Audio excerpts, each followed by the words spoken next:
Thank you so much. Now I would like to invite Sir Hassan Nawaz, who recently qualified PMS, to put some light on PMS and CSS.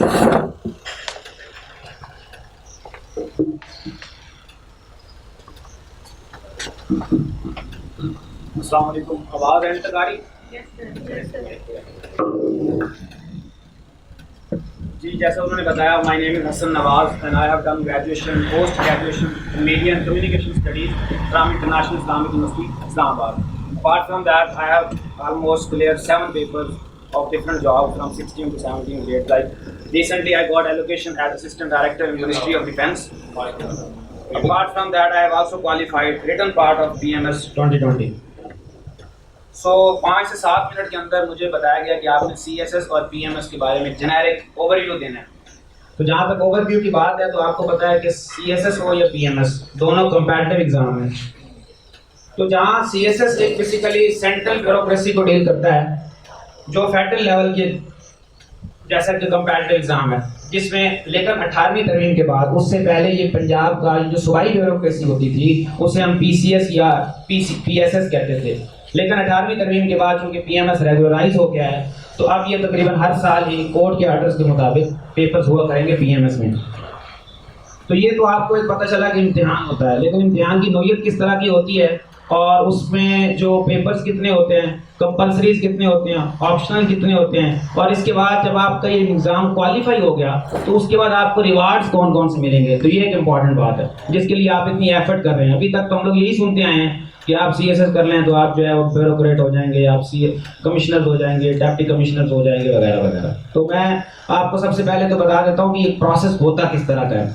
तो CSS में जो basically और PMS दोनों में 12 papers आपको पास करने होंगे 12, जिसमें 6 कंपलसरी हैं और 6 ऑप्शनल्स हैं। कंपलसरी में CSS में हमारे पास सबसे पहले इंग्लिश ऐसे का पेपर होता है। 100 नंबर का आपको एक इंग्लिश ऐसे लिखना होगा जिसके अंदर आपको 10 टॉपिक्स दिए जाते हैं। दूसरे नंबर में हमारे पास जो आता है पेपर CSS के अंदर कंपलसरी, वो है कंपोजिशन का, प्रेसियन कंपोजिशन। उसमें डिफरेंट चीज़ें होती हैं, जैसे एक प्रेसी आ गई, एक कॉम्प्रिहेंशन आ गई, उसके बाद बाकी ट्रांसलेशन वगैरह। तीसरे नंबर पे हमारे पास 3 पेपर होते हैं जिन्हें हम GK कंसिडर करते हैं। GK general knowledge 1, general knowledge 2 और जनरल नॉलेज 3। उन तीनों में हमारे पास जो सबसे पहला पेपर होता है वो पाकिस्तान अफेयर्स का। I repeat, not Pakistan studies, Pakistan affair. उसमें हमारे पास ये मोस्टली जो प्री पार्टीशन है उसमें को 2 सवाल आते हैं, उसके बाद ज़्यादातर सवाल पोस्ट पार्टीशन आते हैं या करंट अफेयर के रिलेटेड। चौथा हमारे पास CSS में जो कंपलसरी पेपर है उसे हम कहते हैं करंट अफेयर के नाम से। करंट अफेयर में मोस्टली जो रीसेंट अफेयर चल रहे हैं, ग्लोबल अफेयर है, उसके अलावा हम रीजनल अफेयर्स हैं या हमारे डोमेस्टिक इशूज़ हैं, उस पर जो है ये चौथा पेपर जो हमारे पास CSS के अंदर आता है उसे हम कहते हैं जनरल साइंस एंड एबिलिटी।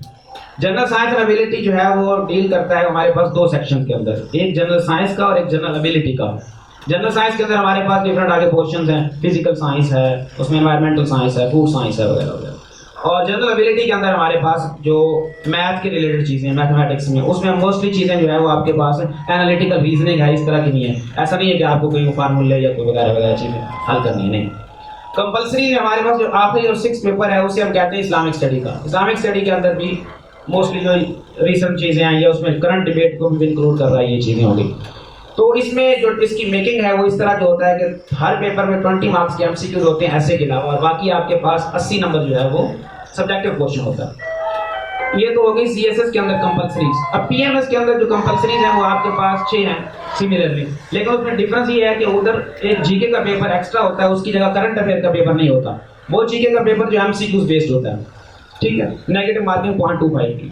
इसी तरह एक और पेपर शामिल होता है उर्दू। अल-अमीन अकेडमी के अंदर उर्दू पढ़ाने की जिम्मेदारी मुझे सौंपी गई है, तो जो एक्स्ट्रा पेपर है PMS के अंदर कंपलसरी वो उर्दू का पेपर है, ठीक है, और उसकी जगह जनरल साइंस एंड एबिलिटी का पेपर शामिल नहीं है। बाकी सारी डायमेंशन उसी तरह की है, ठीक हो गया। बाकी आप ऑप्शनल जितने भी होते हैं वो डिफरेंट ग्रुप्स बने हुए हैं CSS के अंदर भी और PMS के अंदर भी, तो वो आप देखते चले जाएंगे तो आइडिया होता जाएगा। मज़ीद जो रहनुमाई के लिए इधर जितने सीनियर टीचर हमारे उस्ताद ज़िया साहब, अरब नवाज साहब और उस्मानी साहब, वो इधर ही आपको गाइडेंस फराहम करने के लिए। अब तो ये आपको पता चल गया कि इम्तिहान है। इसी तरह CSS के अंदर एक पैनल इंटरव्यू होता है 300 मार्क्स का और PMS के अंदर पैनल इंटरव्यू होता है 200 मार्क्स का, ठीक है। ये तो आपको इम्तिहान है, इसका प्रोसेस है जो पेपर पास करने हैं। अब इसके बाद रिवार्ड्स क्या क्या है। CSS के अंदर हमारे पास 12 12 ग्रुप्स होते हैं, डिफरेंट 12 ऑक्यूपेशनल ग्रुप्स जिसे हम कहते हैं। सबसे पहले जो अमूमी तौर पे जो रैंकिंग कंसीडर की जाती है यहाँ पे, वो प्रोविंशियल पैस जिसे हम कहते हैं पाकिस्तान एडमिनिस्ट्रेटिव सर्विस, जिसमें ये जितने भी रिक्रूट होते हैं 2 साल की, 1 साल की CTP ऑलमोस्ट और 1 साल की STP स्पेशलाइज्ड ट्रेनिंग प्रोग्राम, उसके बाद असिस्टेंट कमिश्नर अपॉइंट होते हैं एक सब डिवीजन के अंदर, फिर वो एडिशनल डिप्टी कमिश्नर अगर फील्ड के अंदर है, डिप्टी कमिश्नर और किसी में फिर कमिश्नर और इसी तरह आगे। अगर वो सेक्रेटेरिएट के अंदर सर्व कर रहे हैं तो फिर उन्हें हम कहते हैं कि बाज़ औक़ात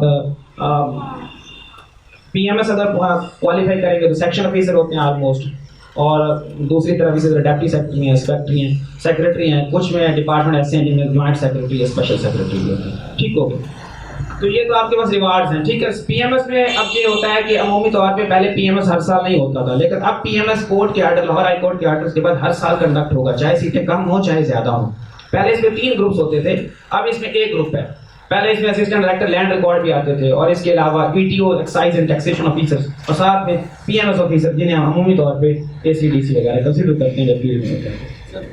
अब जो है वो ऐसा नहीं है, अब सिर्फ एक ही इसके अंदर डिपार्टमेंट है जिसे हम PMS ऑफिसर्स कहते हैं, और उन्हीं के अंदर इनका जो डिपार्टमेंट होता है parent department SNGAD services and general administration, by and large उसकी 1100 सीट्स हैं। ठीक है, 500 के करीब जो है वो इसमें सेक्शन ऑफिसर्स हैं, और बाकी उसके बाद फील्ड की सीटें जो मैंने आपको गिनाई है, स्टार्ट में 17 ग्रेड पे फाइनेंस और प्लानिंग ऑफिसर भी हैं, और बाकी सारे।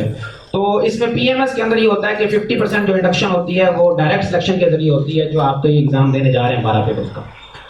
तो जो दूसरी तरफ 50% है वो नीचे से जो डिफरेंट कैडर्स हैं उनसे उनको अपग्रेड करके आगे PMS के अंदर इंडक्ट करते हैं। ठीक हो गया, यहाँ तक अगर किसी को कोई सवाल है तो पूछ सकते हैं।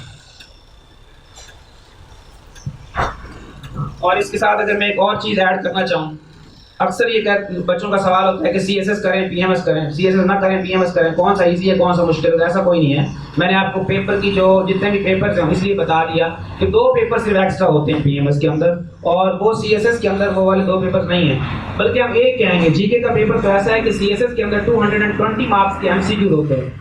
ठीक है, और PMS के अंदर जो है कंपल्सरी के अंदर इतने ज़्यादा MCQ नहीं होते, ऑलमोस्ट 45 नंबर के MCQ होते हैं पूरे PMS में, और 100 मार्क्स का सेपरेट एक GK का पेपर होता है।